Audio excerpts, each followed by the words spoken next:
Begitu juga talbis iblis selanjutnya, yaitu mereka menggiring para fuqaha ini supaya dekat terhadap penguasa. Nah, ini ya, mereka menggiring ya orang penuntut ilmu ini supaya dia jadi ahli fikih ya. Terus dia menggiring para penuntut ilmu ini supaya nanti ketika sudah berilmu tentang ilmu agama, lalu kemudian didekatilah para penguasa. Tujuannya untuk apa? Untuk merubah ekonomi. Ini yang berbahaya ya. Sebab Imam Al-Thawri berkata, aku tidak khawatir apabila penguasa menghinakan diriku. Justru yang aku khawatirkan adalah pada waktu mereka memuliakanku, sehingga hatiku menjadi lunak terhadap mereka. Itu kata Sufyan Ats-Tsauri. Namun demikian, para fuqaha terdahulu itu ya, mereka memang menjauh daripada penguasa. Akan tetapi mereka tidak berlepas diri begitu saja. Ketika mereka diminta berfatwa, ya, mereka akan berfatwa. Nah, begitulah dia para ulama terdahulu. Di samping iblis menjerumuskan para fuqaha karena kedekatannya dengan penguasa, di satu sisi juga iblis menjerumuskan para fuqaha yang jauh atau menjauhkan diri kepada penguasa. Sama, bisa jadi orang si fuqaha ini, ahli fikih ini yang jauh kepada penguasa, menggunjing fuqaha yang dekat kepada penguasa. Ya. Oleh karenanya ya, Hasan Al-Basri mengatakan ahli fikih yang sebenarnya adalah orang yang takut atau orang yang benar-benar takut kepada Allah Subhanahu wa taala. Assalamualaikum warahmatullahi wabarakatuh. Alhamdulillah wassalatu wassalamu ala Rasulillah. Saudaraku yang dirahmati Allah Subhanahu wa taala.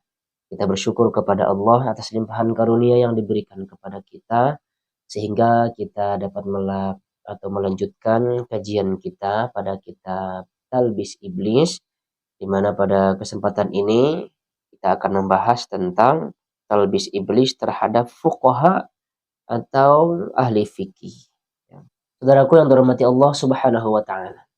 Ibnul Jauzi rahimahullah berkata, di zaman dahulu, ya zaman dahulu para ahli fikih ini mereka tidak hanya ahli dalam bidang fikih, akan tetapi mereka juga ahli dalam Al-Qur'an, ahli dalam hadis. Namun kata beliau ya, seiring berjalannya waktu begitu, seiring dengan pergantian waktu, bulan demi bulan, tahun demi tahun. Nah, hal ini menjadi semakin merosot kata beliau. Yang tadinya ahli fikih juga dia ahli dalam Al-Qur'an, dia juga ahli dalam hadis. Lalu kemudian sekarang ke belakang ini jadinya berbeda. Banyak di antara mereka yang mengatakan cukuplah bagi kami mengetahui hukum-hukum yang ada dalam Al-Quran dan hadis-hadis seperti Abu Dawud dan yang lainnya dan yang semisalnya begitu. Nah, ini juga salah satu perangkap iblis ya. Banyak di antara kita terkadang lebih mengedepankan kias daripada hadis yang sahih. Lebih mengedepankan kias daripada yang sudah tertera dan yang sudah dipraktekkan oleh Nabi Shallallahu Alaihi Wasallam. Nah, ini ya salah satu talbis iblis terhadap para fuqaha itu adalah mereka dibisikkan, mereka dijatuhkan kepada lebih mengedepankan kias daripada hadis-hadis atau dalil-dalil yang sudah jelas. Saya akan berikan contoh yang lebih mengedepankan kias ya daripada hal yang sudah jelas, yang hal tersebut juga tidak diperintahkan oleh Nabi Shallallahu Alaihi Wasallam, yaitu ketika mengazankan mayit. Ketika mengazankan mayit, padahal zaman Rasulullah tidak pernah para sahabat diperintahkan untuk mengazankan mayit tersebut. Tetapi di kita di sebagian banyak banyak orang, banyak dari kalangan kita justru mengkiaskan, mengazankan bayi yang baru lahir, lalu kemudian diteruskan kepada nanti kalau meninggal dunia juga diazankan. Nah, itulah salah satunya ya. Lalu kemudian iblis juga menjerumuskan seseorang itu supaya lebih mengedepankan adat, ya, lebih mengedepankan kebiasaan. Walaupun ya terkadang kebiasaan tersebut kan bertentangan dengan syariat Islam. Akan tetapi sebagian fuqaha, sebagiannya yang disebut ya alim begitu, ahli fikih ya. Nah, sebagian di antara mereka memang lebih mengedepankan tradisi ini. Apa kira-kira contohnya? Nginjak telur misalnya di acara pernikahan kan.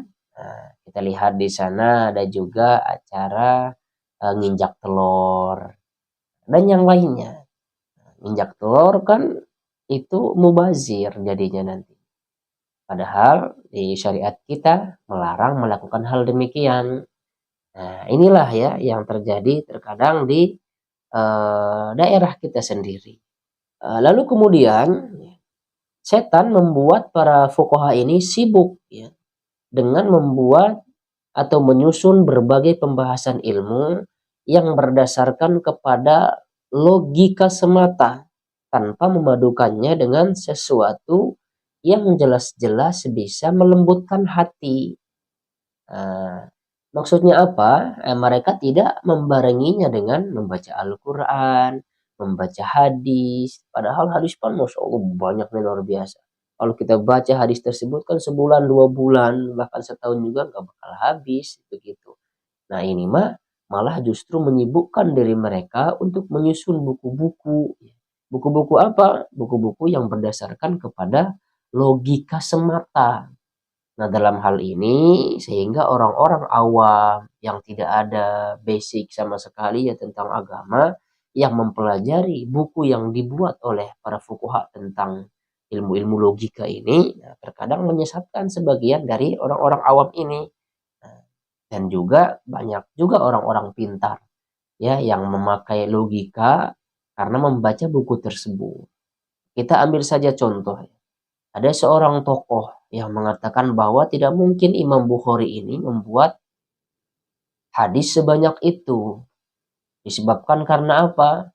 Karena kan satu satu hadis itu dia dapati 1 bulan, ya. Waktunya itu 1 bulan untuk mendapatkan hadis satu saja hadis itu, ya. Buktinya apa? Imam Bukhari katanya. Imam Bukhari itu tidak mungkin membuat hadis segitu banyaknya, tidak mungkin menulis hadis segitu banyaknya, ribuan hadis. Sedangkan katanya ya, beliau kalau ingin mendapati satu hadis saja itu ditempuh dengan perjalanan atau lamanya itu kurang lebih 1 bulan.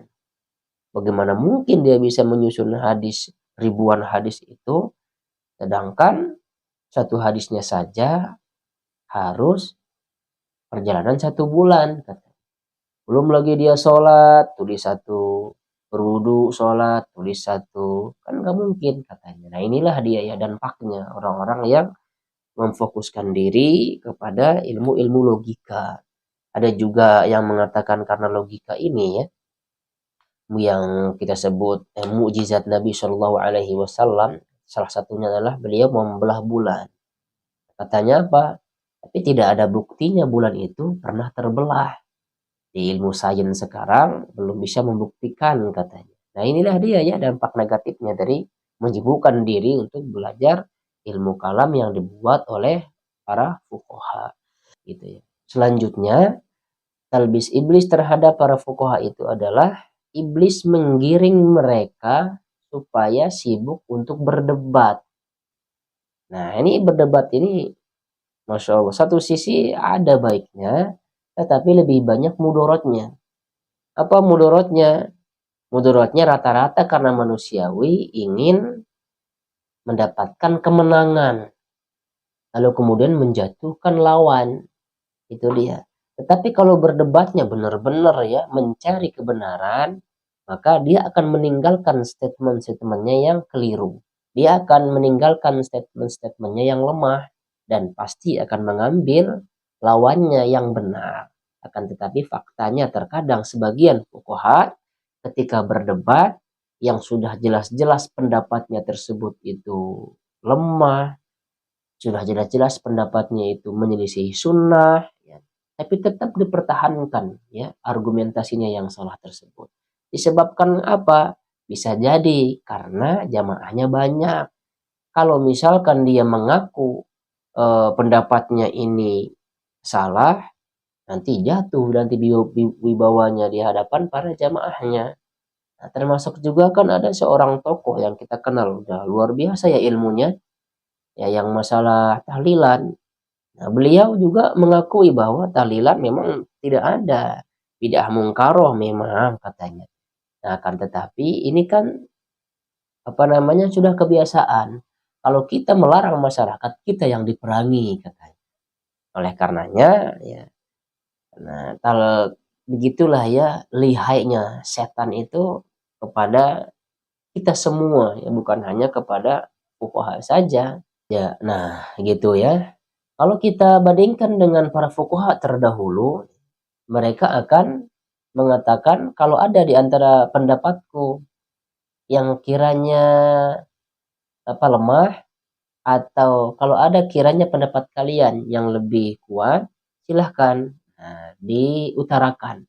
Nah, begitulah ya para fuqaha terdahulu dan tidak langsung apa membabi buta argumentasi saling membahas argumentasi mana yang paling kuat, mana yang paling kuat tidak.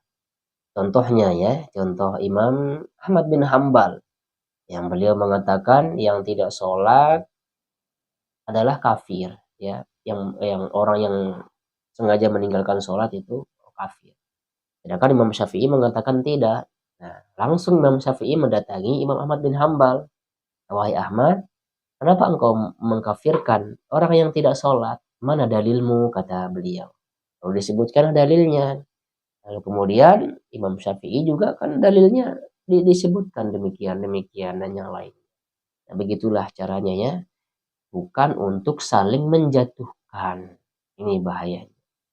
Saudaraku yang dirahmati Allah Subhanahu wa taala. Talbis iblis yang lainnya adalah iblis mengaburkan pemahaman mereka sehingga beranggapan bahwa ilmu syariat hanya fikih saja. Ya banyak juga ini di antara kita walaupun tidak mengatakan demikian, tapi memang faktanya. Pokoknya apa yang sudah dikatakan di kitab kuning ini, ya itulah yang jadinya yang jadi apa argumentasi kita, jadi amalan kita. Tanpa melihat hadis-hadisnya, apakah hadisnya sahih, apakah hadisnya palsu, hasan dan yang lainnya. Ya, nah, inilah terkadang di kita di sebagian yang lebih mengedepankan kitab kuning ini. Kitab kuning ini seakan-akan itu saja yang benar. Padahal kan kita harus telusuri juga pendapat yang ada di kitab kuning tersebut, apakah sesuai dengan hadis ataukah tidak. Inti nama ya, setan ini masya Allah luar biasa pokoknya dia nggak bisa menggelintirkan orang, dia tidak bisa menjerumuskan orang dari sisi kiri, dia ambil dari sisi kanan. Dia nggak bisa dari sisi kanan, dia ambil dari sisi depan dan di sisi-sisi yang lain. Banyak sekali ya, setan tidak akan pernah apa namanya menyerah untuk menjerumuskan manusia ke dalam jurang kehancuran. Begitu juga talbis iblis selanjutnya yaitu mereka menggiring para fuqaha ini supaya dekat terhadap penguasa.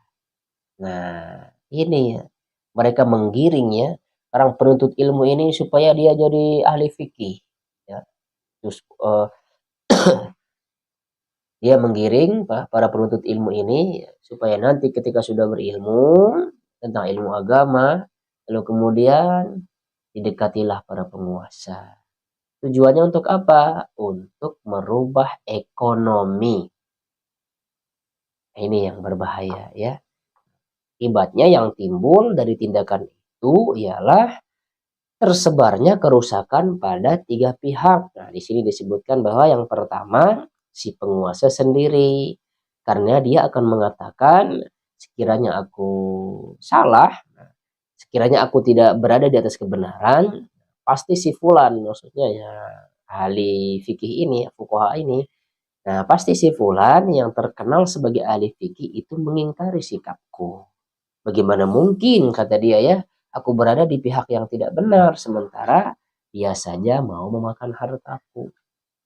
Gitu ya, ke si penguasa sendiri. Lalu kemudian yang kedua, itu akibatnya terhadap orang awam. Karena dia akan berkata, tidak masalah dengan penguasa itu. Demikian juga harta serta apa yang dia perbuat. Sebab si fulan yang ahli fikih bersama dia. Nah, itu. Lalu kemudian yang ketiga, nah ini yang lebih berbahaya lagi. Kepada siapa? Kepada ahli fikih itu sendiri. Karena agamanya menjadi rusak akibat perbuatannya terhadap penguasa tersebut. Ini berbahaya. Apalagi lebih-lebih di masa-masa kampanye. Misalnya sudah banyak kita lihat para ahli ya, para ahli fikih, para tokoh agama sudah mendekati penguasa, calon penguasa. Lalu kemudian setelah nanti naik, langsung dekat kan sama mereka. Ini ya berbahaya juga. Hati-hati yang demikian. Nah, begitu ya. Sebab Imam Ats-Tsauri berkata, aku tidak khawatir apabila penguasa menghinakan diriku. Justru yang aku khawatirkan adalah pada waktu mereka memuliakanku, sehingga hatiku menjadi lunak terhadap mereka. Itu kata Sufyan Ats-Tsauri.